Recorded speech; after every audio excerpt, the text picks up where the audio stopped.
안녕하세요. 함께하는 노년 건강 채널에 처음 오신 여러분 반갑습니다. 혹시 여러분은 요즘 따라 몸이 예전 같지 않다고 느끼신 적 있으신가요? 아침에 일어나면 유난히 피곤하고 계단을 오를 때 다리에 힘이 빠지고 예전보다 쉽게 지치고 회복도 더뎌진다고 느끼신다면 지금 이 영상은 반드시 끝까지 보셔야 합니다. 아마 대부분의 분들이 나이 들면 당연한 거지라고 생각하실 겁니다. 그런데 만약 이 모든 증상이 단순한 노화가 아니라 오랫동안 잘못된 식습관, 특히 단백질 부족에서 비롯된 것이라면 어떨까요? 그동안 계란이면 충분하지, 고기 한 조각이면 괜찮겠지라고 생각하며 아무렇지 않게 지나쳐온 식사들, 그 사소한 선택이 지금 여러분의 몸을 서서히 무너뜨리고 있는 걸 수도 있습니다. 지금부터 그 흔한 계란보다 단백질이 3배, 5배나 더 많은 식품들, 그리고 우리가 잘 몰랐던 단백질 흡수의 진실을 하나하나 밝혀드리겠습니다. 이 영상은 단순한 정보 전달이 아닙니다. 여러분의 삶을 바꿀 첫걸음이 될 수 있습니다. 준비되셨다면 함께 시작해볼까요? 혹시 여러분은 단백질 하면 무조건 계란부터 떠올리는 경향이 있으신가요? 매일 아침 삶은 계란 하나면 단백질 섭취는 충분하다고 안심하셨던 분들도 많을 것입니다. 운동 후에는 계란 흰자만 따로 챙겨 먹으며 근육 관리를 한다고 믿는 사람들도 있죠.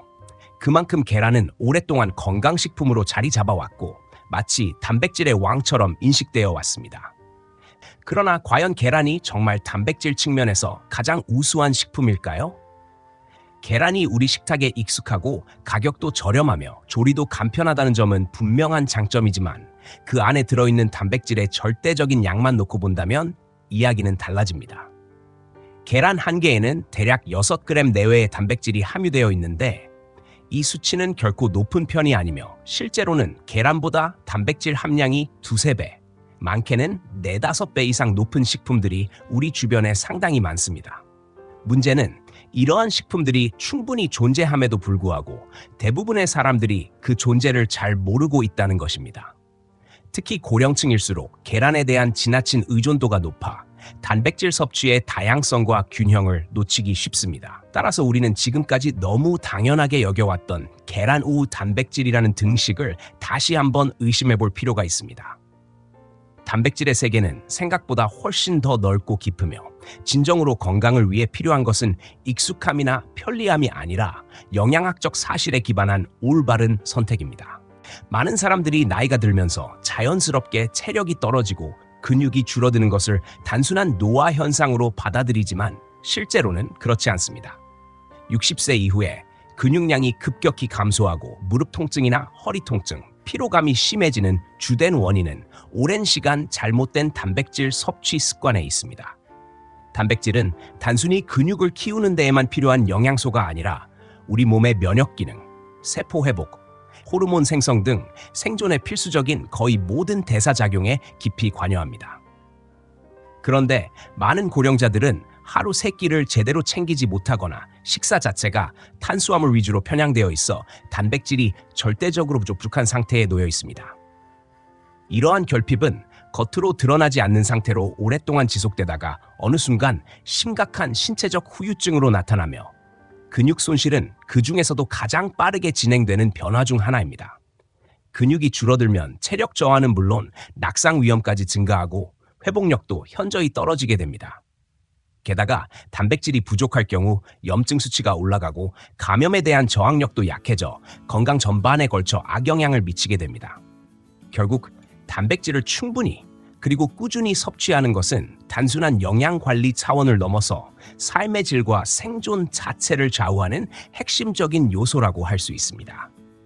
이제는 나이가 들수록 단백질 섭취를 줄이기보다는 오히려 전략적으로 늘려야 한다는 인식의 전환이 반드시 필요합니다. 많은 사람들이 단백질 식품 하면 가장 먼저 고기나 계란을 떠올리지만 실제로 우리 주변에는 계란보다 훨씬 더 높은 단백질 함량을 가진 식품들이 다양하게 존재합니다. 첫 번째로 소개할 식품은 황태입니다. 잘 말린 황태 100g에는 무려 75g 이상의 단백질이 들어있어 계란보다 3배 이상 풍부합니다. 게다가 지방 함량이 낮고 소화가 잘 되어 위장이 약한 노인들에게 매우 적합한 식품입니다. 두 번째는 두부입니다. 두부 한 모에는 대략 20% 내외의 단백질이 함유되어 있으며 이는 계란 3개에 해당하는 수준입니다.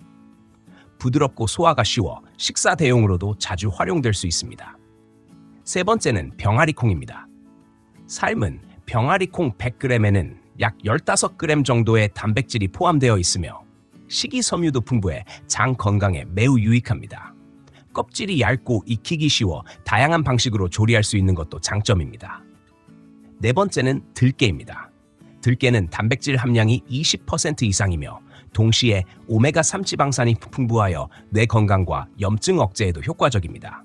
특히 들깨 가루를 활용하면 국이나 죽 형태로 섭취가 가능해 흡수율도 높아집니다. 다섯 번째는 닭가슴살입니다. 이미 널리 알려진 고단백 식품으로 100g당 24g 이상의 단백질을 제공하며 지방이 적어 체중 조절에도 유리합니다. 여섯 번째는 그릭 요거트입니다. 일반 요거트보다 단백질 함량이 2~3배 높고 유산균까지 함께 섭취할 수 있어 소화기 건강에 도움이 됩니다. 마지막으로는 연어입니다. 연어는 고단백과 함께 오메가3 지방산, 비타민 D 등 다양한 영양소가 풍부해 단백질뿐만 아니라 면역력 강화에도 기여합니다. 이처럼 계란만을 고집하지 않고 다양한 고단백 식품들을 균형 있게 활용한다면 노년기의 건강 관리는 한층 수월해질 수 있습니다. 단백질이 중요하다는 사실을 알면서도 많은 사람들이 실제 식단에 어떻게 반영해야 할지 몰라 막막해합니다. 특히 60세 이후에는 식욕이 줄고 소화 기능도 떨어지기 때문에 무작정 고단백 식품만을 먹는다고 해서 효과를 기대하기 어렵습니다. 중요한 것은 단백질을 어떻게, 언제, 어떤 방식으로 섭취하느냐입니다. 아침, 점심, 저녁, 간식까지 하루 전체 식사 속에 단백질을 균형 있게 배치하는 것이 핵심입니다. 먼저 아침입니다. 공복 상태의 위는 민감하기 때문에 소화에 부담을 주지 않으면서도 단백질을 충분히 공급할 수 있는 식단이 적합합니다.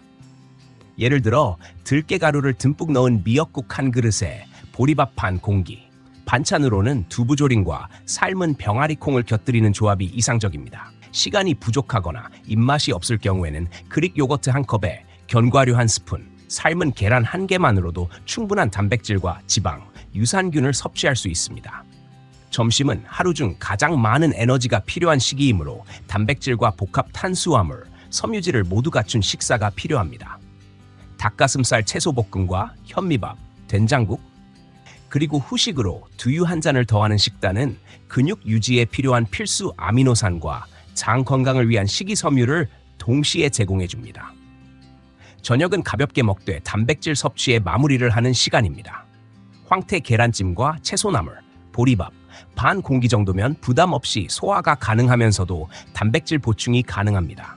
황태는 흡수가 빠르고 계란은 부드러움을 더해주어 위에 자극을 주지 않습니다.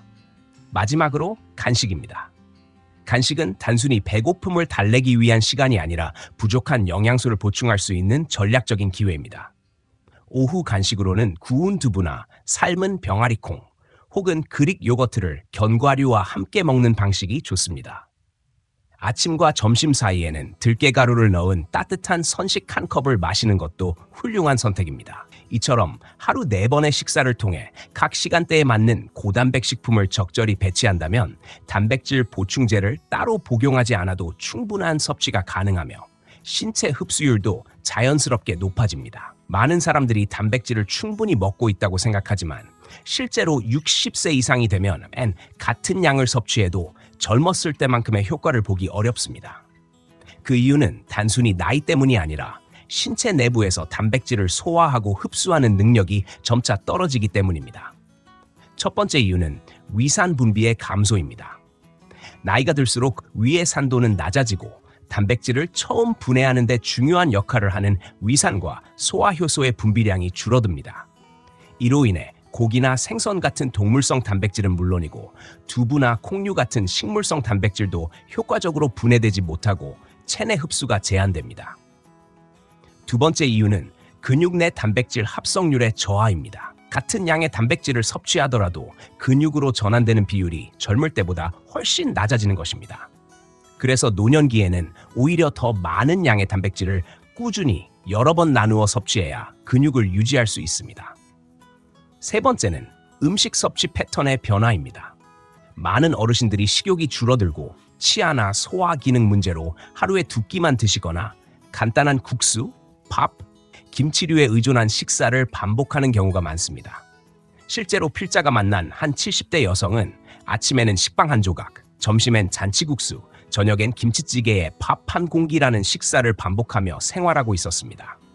이처럼 하루 식사에서 단백질은 거의 찾아볼 수 없었고 결과적으로 무기력감, 탈모, 잦은 통증, 심지어 고관절 골절까지 경험하게 되었습니다.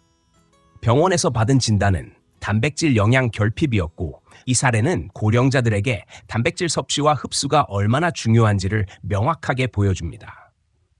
단백질을 한 번에 많이 먹는 것보다는 하루에 3번 혹은 4번으로 나누어 섭취하는 것이 흡수율을 높이고 체내 손실을 줄이는 데 효과적이라는 사실을 반드시 기억해야 합니다. 그리고 무엇을 먹느냐보다도 어떻게 먹고 어떤 방식으로 소화와 흡수를 도울 것인가가 노년기 식사 전략의 핵심임을 이해해야 합니다. 단백질이 부족하다고 하면 대부분의 사람들은 나는 고기도 자주 먹고 밥도 잘 챙겨 먹는데 설마 내가 부족하겠어? 라고 생각합니다. 그러나 단백질 결핍은 생각보다 훨씬 흔하며 특히 60세 이상 고령층에선 매우 자주 발견됩니다. 문제는 그 증상이 너무 일상적이고 평범해서 스스로 알아차리기 어렵다는 데 있습니다. 예를 들어 아침에 일어났을 때 유난히 몸이 무겁고 피로가 가시지 않거나 계단을 오를 때 다리에 힘이 풀리는 느낌이 들고 자주 어지럽거나 집중력이 떨어지며 밥을 먹어도 금방 허기가 지는 경우가 있습니다. 이 외에도 피부가 쉽게 처지고 상처가 잘 아물지 않으며 머리카락이 평소보다 많이 빠지는 현상도 단백질 부족의 신호일 수 있습니다. 실제로 필자가 상담했던 한 68세 남성은 특별한 병이 없었고 식사도 제법 잘 챙겨 드시는 편이라고 생각했지만 어느 순간부터 무릎이 시리고 밤이면 다리가 저려 잠을 설치기 시작했습니다. 처음에는 단순한 관절 문제라 생각하고 정형외과를 찾았지만 별다른 이상은 없다는 진단을 받았고 결국 영양검사 결과 단백질 수치가 정상 하한선보다 훨씬 낮은 것으로 확인되었습니다. 이분의 식단을 살펴보면 아침은 건너뛰고 점심은 김밥이나 국수 같은 간편식, 저녁은 밥과 김치찌개 정도로 간단히 때우는 날이 많았고 고기나 생선은 특별한 날에만 드셨으며 나물이나 반찬 위주의 식사가 대부분이었습니다. 결국 외형상으로는 문제가 없어 보였지만 실질적으로는 오랜 시간 단백질 섭취가 절대적으로 부족했던 것입니다. 이런 사례는 비단 한 사람의 문제가 아니라 수많은 고령자들에게 공통적으로 나타나는 현상입니다. 단백질 결핍은 단순한 피로나 노화의 문제가 아니라 신체 기능 저하, 근육 손실, 면역력 약화 등 생존과 직결되는 문제로 이어질 수 있기 때문에 반드시 조기에 인식하고 적극적으로 개선해야 합니다. 앞서 소개한 68세 남성은 단백질 결핍 진단을 받은 이후 식단을 전면적으로 수정했습니다. 우선 하루 식사 횟수를 기존의 2끼에서 3끼로 늘렸고 각 끼니마다 단백질 식품을 일정량 포함하도록 구성했습니다. 아침에는 그릭 요거트 한 컵과 삶은 병아리콩, 점심에는 닭가슴살 채소 볶음과 된장국, 저녁에는 황태 계란찜과 채소 나물, 그리고 간식으로는 들깨가루를 넣은 따뜻한 선식이나 구운 두부를 섭취하는 방식이었습니다. 총 단백질 섭취량은 하루 60g 이상으로 설정했고 이는 노년기 체중 대비 근육 유지에 필요한 최소 기준을 만족하는 수준이었습니다. 변화는 놀라울 정도로 빠르게 나타났습니다.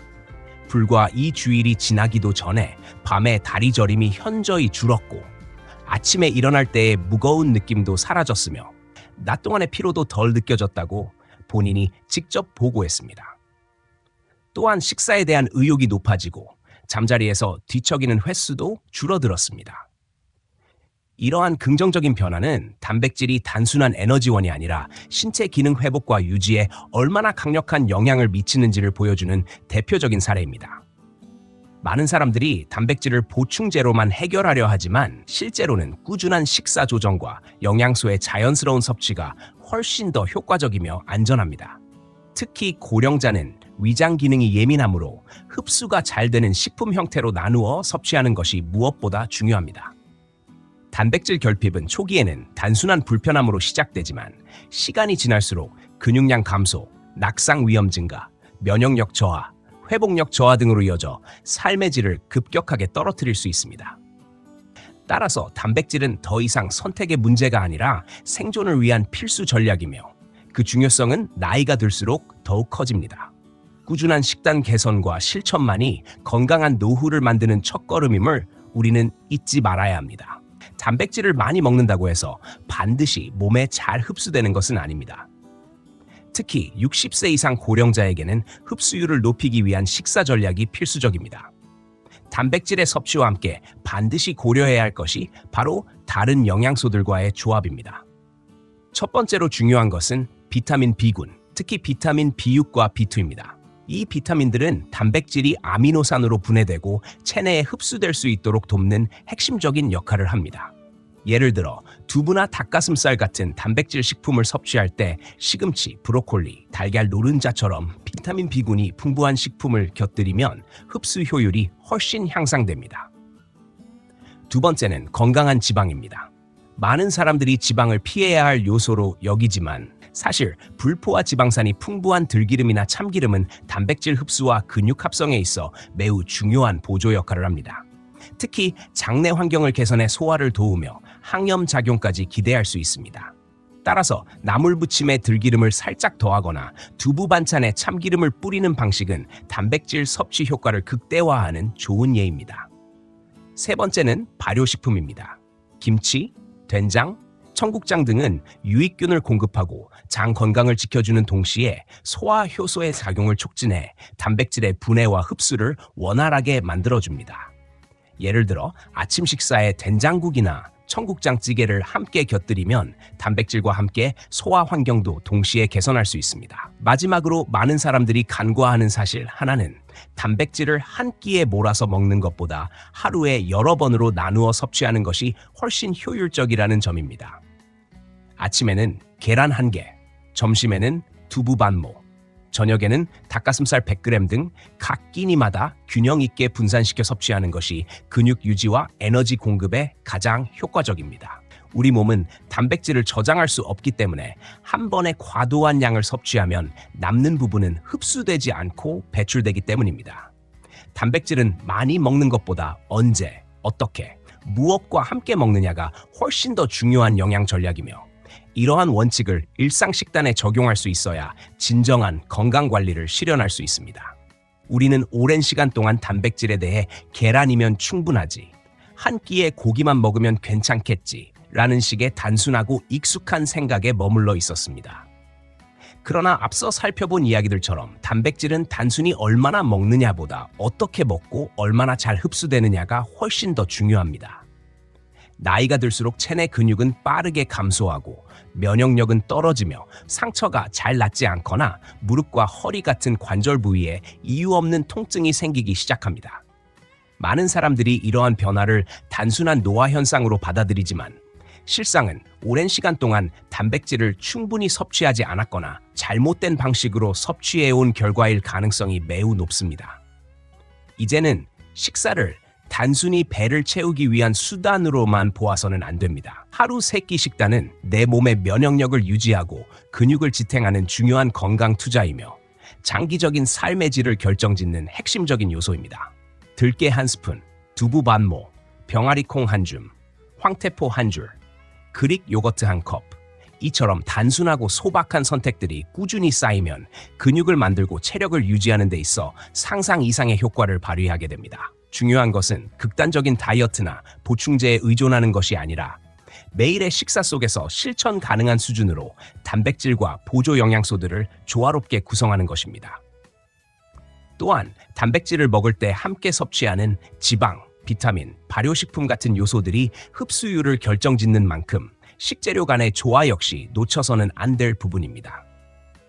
결국 단백질은 양만 채운다고 끝나는 문제가 아니라 내 몸이 받아들일 수 있는 형태로 설계되고 실천되어야 하는 복합적이고 전략적인 영양 관리입니다. 노화는 피할 수 없지만 그 속도를 늦추고 삶의 질을 유지하는 것은 전적으로 우리의 선택과 습관에 달려 있습니다. 지금부터라도 단백질에 대한 시각을 바꾸고 식사 한 끼 한 끼를 더욱 전략적으로 바라보는 태도가 필요합니다. 지금까지 단백질에 대해 우리가 몰랐던 사실들과 구체적인 실천 전략들을 살펴보았습니다. 이 모든 내용을 통해 가장 중요하게 기억해야 할 점은 단백질 섭취는 단순한 건강관리 차원을 넘어 인생 후반기를 지탱하는 필수 기반이라는 것입니다. 하루 한 끼만 바꾸어도 몸은 분명하게 반응하기 시작하며 작지만 일관된 변화는 시간과 함께 커다란 차이를 만들어냅니다. 그러나 진정한 변화는 혼자만의 실천으로 끝나서는 안 됩니다. 부모님, 배우자, 형제자매, 가까운 친구들에게도 이 내용을 꼭 함께 나누어야 합니다. 건강은 개인의 문제가 아니라 서로가 챙기고 지지하는 관계 속에서 비로소 지속될 수 있기 때문입니다. 들깨 한 스푼을 더하고 두부 반 모를 챙기며 병아리 콩을 삶아 놓는 작은 습관들이 결국에는 병원 대신 일상을 지키는 힘이 됩니다. 또한 단백질은 외면적 건강뿐 아니라 내면의 활력, 집중력, 회복력까지 영향을 주는 매우 다층적인 영양소이기 때문에 지금 이 순간부터라도 자신의 식단을 점검하고 가장 현실적으로 실천 가능한 한 가지 변화부터 시작해 보아야 합니다. 예를 들어 아침에 계란 하나를 더하고 점심에 닭가슴살을 얹으며 간식으로 그릭 요거트를 추가하는 것처럼 말입니다. 이런 변화는 결코 어렵지도 복잡하지도 않습니다. 중요한 것은 내가 지금 무엇을 할 수 있는지를 고민하고 바로 실천에 옮기는 행동력입니다. 그리고 앞으로도 건강한 삶을 유지하기 위해 필요한 정보들을 꾸준히 배우고 검증된 내용을 중심으로 식습관을 조정하는 유연함을 지니는 것이야말로 진정한 자기 돌봄의 시작입니다. 오늘 이 이야기가 작지만 강력한 출발점이 되기를 바랍니다. 단백질은 선택이 아니라 필수이며 지금 당신의 식탁 위에서 미래의 삶의 질이 결정되고 있다는 사실을 결코 잊지 마십시오. 오늘도 함께 해주셔서 감사합니다. 여러분의 건강한 노년을 위해 함께하는 노년 건강은 언제나 곁에 있겠습니다. 구독과 좋아요 잊지 마시고 다음 영상에서 다시 만나요.